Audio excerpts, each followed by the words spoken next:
Plasma membrane या plasma कला के बारे में पढ़ेंगे। जो सभी कोशिका हैं भौतिक रूप से जो एक्सटर्नल एनवायरनमेंट है उसके द्वारा एक मेम्ब्रेन के द्वारा सेपरेट रहते हैं, that is called plasma membrane. यह एक पतली, लचीली और सेलेक्टिवली परमिएबल मेम्ब्रेन होती हैं जो मैकेनिकल प्रोटेक्शन प्रोवाइड करते हैं सेल को। यह जीव द्रव्य का ही एक भाग होती हैं तथा स्तरीय रासायनिक परिवर्तनों के कारण यह बनती हैं। कार्ल नागेली ने 1855 में जीव द्रव्य की जो बाह्य सतह है उसको प्लाज्मा मेम्ब्रेन नाम दिया। इसे सेल मेम्ब्रेन या प्लाज्मा लेमा के नाम से भी जाना जाता है। कोशिका झिल्ली एक सेलेक्टिवली परमिएबल है जो प्रत्येक सजीव की कोशिका द्रव्य को घेर कर रखती है। कोशिका झिल्ली का निर्माण 3 परतों से मिलकर होता है। इसमें से बाहरी एवं भीतरी परतें प्रोटीन द्वारा तथा मध्य वाली परत का निर्माण लिपिड या फैट के द्वारा होता है। यह कोशिका की आकृति का निर्माण करती है एवं जीव द्रव्य की रक्षा करती है। अंतरकोशिकीय डिफ्यूजन एवं ऑस्मोसिस की क्रिया को नियंत्रित करने के साथ साथ यह विभिन्न रचनाओं के निर्माण में भी सहायता करती है। कोशिका झिल्ली को सी क्रेमर एवं नागेली ने कोशिका कला एवं प्लोव नामक साइंटिस्ट ने इसको जीव द्रव्य कला नाम दिया। बात करें सेल के अंदर जो एक्स्ट्रा सेलुलर फ्लूइड, न्यूक्लियस और साइटोप्लाज्म के चारों तरफ बीच में ये जो लेयर है वो होती है सेल मेम्ब्रेन। सेल मेम्ब्रेन के अंदर carbohydrate, glycoprotein, globular protein, protein channel जो कि ट्रांसपोर्ट के लिए होते हैं, cholesterol, glycolipid, surface protein, globular protein, filaments of cytoskeleton, alpha H helix protein and peripheral protein है वो पाए जाते हैं। फॉस्फोलिपिड बाइलेयर ये होते हैं और फॉस्फोलिपिड जो है उसके अंदर हाइड्रोफिलिक हेड होता है और हाइड्रोफोबिक टेल इसके अंदर पाए जाते हैं। फॉस्फेटिक कोलाइन के अंदर ये रीजन रहता है।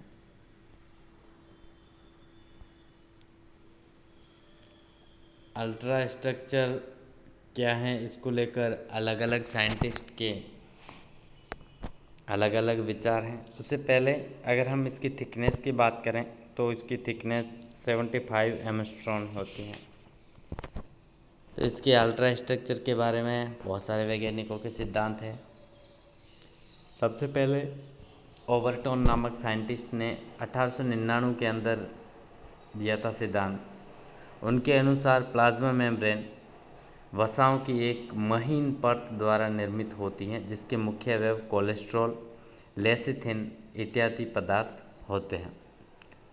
फिर गोर्टर और ग्रेंडल का सिद्धांत 1926 में इन्होंने दिया। इनके अनुसार वसा के बायोमोलिकुलर स्तर सिद्धांत के जैसे ही कोशिका कला मुख्यतः फॉस्फोलिपिड्स द्वारा निर्मित होती हैं जिसका विन्यास फैट के द्विआण्विक स्तर का निर्माण करता है।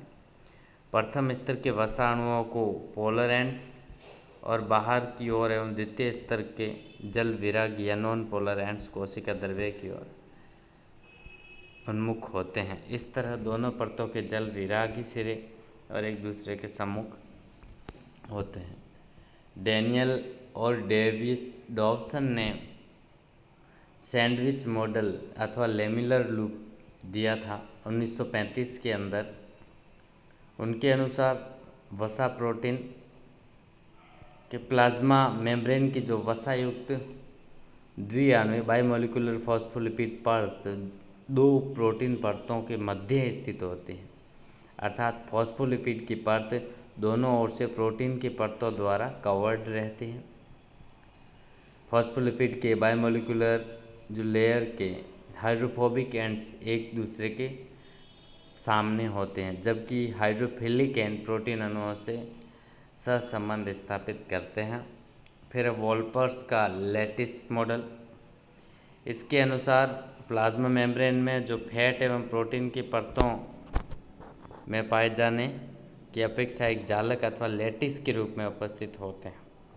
हिल्लर एवं हॉफमैन का मिसेलर सिद्धांत 1935 में उन्होंने दिया। उन्होंने बोला कि मेम्ब्रेन्स में वसा और प्रोटीन के अणु परतों में पाए जाते हैं, परतों में विन्यासित न होकर सूक्ष्म गोलाकार उप इकाइयों अर्थात मिसेल्स के रूप में पाए जाते हैं। बस ये मिसेल्स के चारों ओर प्रोटीन के ग्लोब्यूल पाए जाते हैं। फिर रॉबर्टसन का सिंगल मेम्ब्रेन सिद्धांत, रॉबर्टसन ने 1959 में प्लाज्मा कला का जो यूनिट मेम्ब्रेन कॉन्सेप्ट दिया, उसके अनुसार प्लाज्मा कला का त्रिस्तरीय स्वरूप प्रतिपादित किया।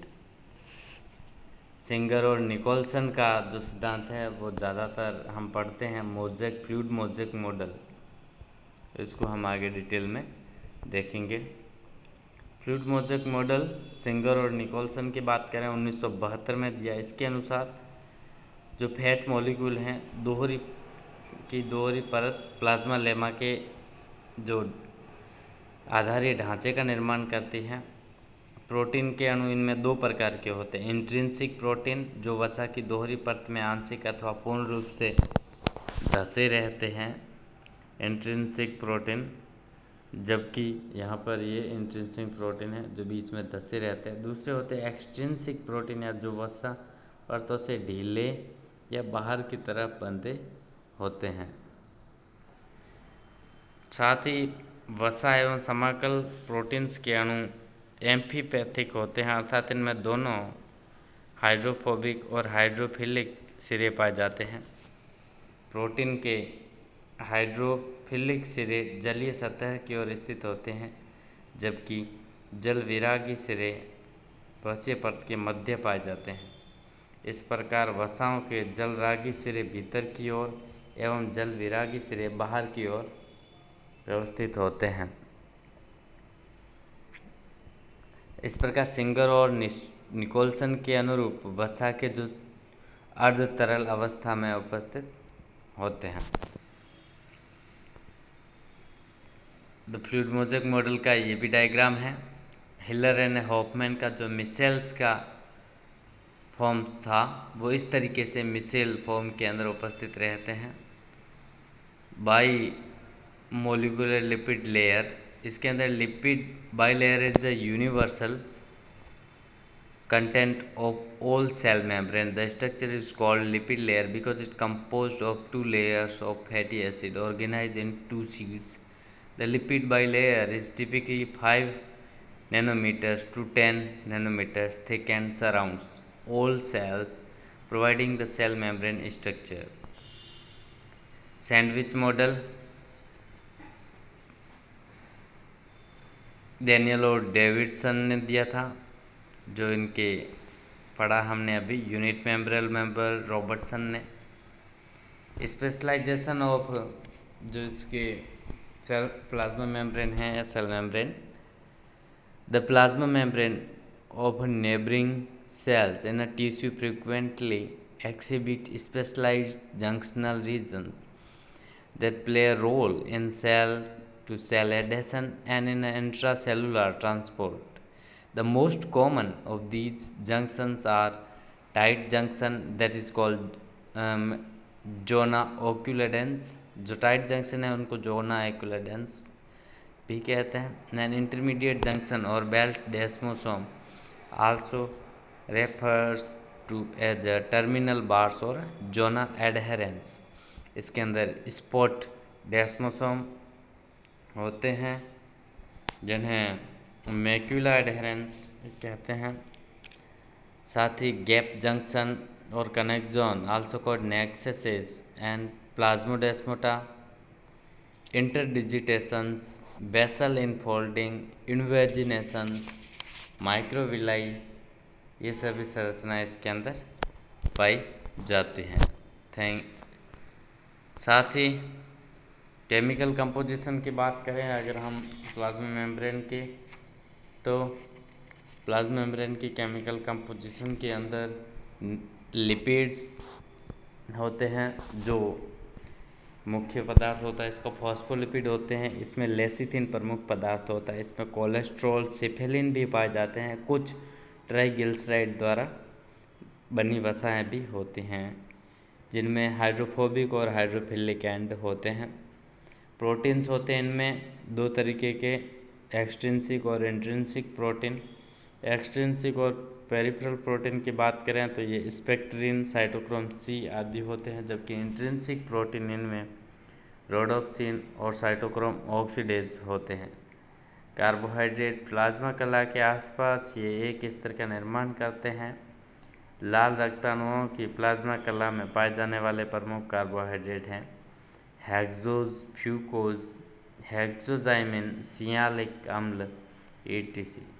अमीबा प्रोटियस की प्लाज्मा मेम्ब्रेन में उच्च मात्रा में पॉलीसैकेराइड पाए जाते हैं, सॉल्ट्स। अनेक लवण प्लाज्मा मेम्ब्रेन में पाए जाते हैं एवं इसके कार्यों का निर्वाह करने हेतु महत्वपूर्ण योगदान प्रदान करते हैं। वाटर, प्लाज्मा मेम्ब्रेन में जल की काफ़ी अधिक मात्रा है वो पाई जाती है। Thank you.